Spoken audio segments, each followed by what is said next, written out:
Sasa mimi kitu naweza ambia serikali sasa wamekuja too much. Hii ni mwezi wa pili bado watu hawajatulipa. Kuna vitabu zilikuwa huko zimeletwa na serikali, imebidi sasa hizo vitabu nimeuza. Aya, mwalimu. Yes. Habari? Mzuri sana. Uko salama? Uko salama. Hata mimi niko salama. Mwalimu, hii shule kuna venye mambo tupeleke venye inafaa. Kwa nini? Hii shule tunafaa, sasa ni mwezi wa pili. Hata bado hata hatujalipo hata shilingi. Hiyo nayo hapana. Itabidi tuite watu wa media. Itabidi sasa tuite watu wa media. Tuseme tunataka kuoma, kama si kuoma tunachoma shule. Hiyo idea kuchoma shule hapana. Hapana sana.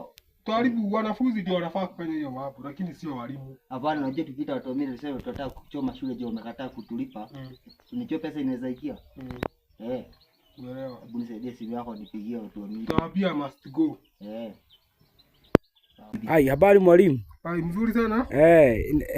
Kwa majina yako, anza kwa majina yako. Majina yangu naitwa Mr. Kamau. Utueleze unafunza hisabati.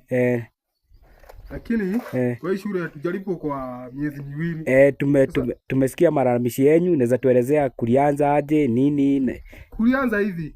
Mwezi wa kwanza tukaambiwa tutalipwa. Tukafanya kazi. Mwezi wa pili tukaambiwa tutawalipa zikio tabu.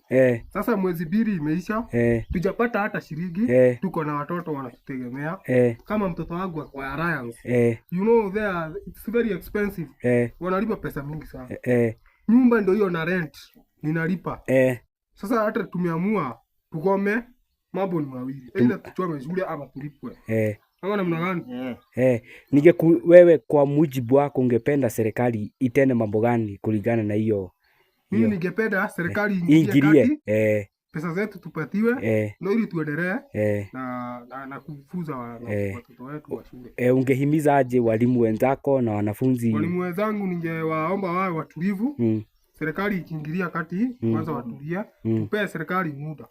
Lakini wasipotimiza mtaenda kwa barabara. Yes. Asante kwa mujibu wako. Unaweza salimia mtu mmoja wa kwenyu ama usalimie? Mimi ningependa kusalimia mama yangu akiwa Githunguri. Nimwambie bado ninajituma. Unakakamua? Najikakamua bado mimi ni mwalimu. Ninafunza sekondari. Matidiri sekondari. Sawa, asante sana. Habari mwalimu? Mzuri sana.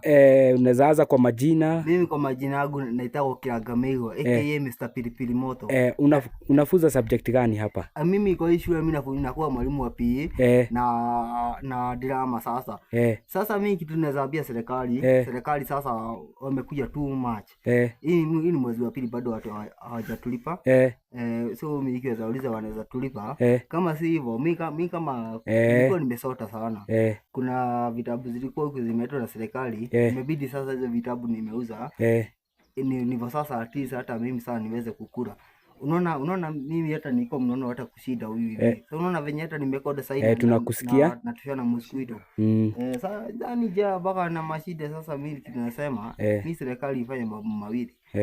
Kama haitatulipa nitaambia watoto wa shule niko na ka 50 hapa hivi nubai petroli na kiberiti tuchome shule. Kama si hivyo serikali tafadhali mtulipe pesa yetu. Usikasirike mwalimu, tumesikia malalamishi yenu. Mimi hata sijakasirika. Mimi nataka kama ni mtu amekasirika. Hapana. Huyu mwalimu mtulivu mzuri sana.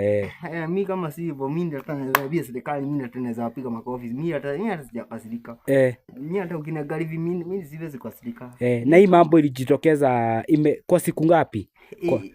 Hii sasa ni mwezi wa pili, iliisha jana. Sasa unaona sasa tumeishaingia mwezi wa 3 na bado hatujatoa. Mimi kitu tunaweza ambia serikali tu kwa heshima na taadhima, mtuwekee pesa yetu, kama sivyo tunaweza koma. Tunaweza kuchoma mashule, kupasua madirisha, kulipa wanafunzi wachome hii shule. Juu tumekuwa na makesi mashule zinachoma ni juu serikali sasa haitumi pesa kwa wakati. So mimi naweza ambia serikali mtulipe atizi nivo hata tusichome mashule tena. Salimia mtu mmoja wa kwenyu ama mwanafunzi ama mimi hata sijui nitasalimia mama yangu akiwa huko Nyandarua. Nimwambie kwanza mimi nimwambie tu niko sawa. Lakini usimwambie bado hatujalipwa. Ajue tu niko sawa hata kama nimesota. Uko kwa amani. Mimi kitu kingine naweza ambia girlfriend yangu aache kushida kinitisha giribili hapa za nywele na nini hapa hivi. Juu hata unaona huku bado hatujalipwa. Mimi kitu tunaweza ambia serikali ni mambo kama hiyo tu. Mtulie tu. Na magirlfriend mwaze kushida hapo mkinitumia message ati mnataka pesa. Tafadhali nawaomba ngojeni tulipwe. Sasa hata nimesia siku za mwezi ni 40. Hiyo nimebakisha siku 3 sasa nishikwe. Kwa kazi yako. Ni mbaya. Mpaka zile 40. Mko mnaweza zidia wapi? Mimi nilikuwa nimezuza choni. Usijali mwalimu. Serikali itasikia malalamishi yenu. Ulipata ukishidanilia na huyu mwalimu wa PE anakuwa hivyo. Hata wanafunzi anawachelewesha. Wakienda kwa subject yao. Asanteni. So asanteni sana wanaripota. So serikali itafikia itafikia malalamishi yenu. Kwa hatutachoma shule.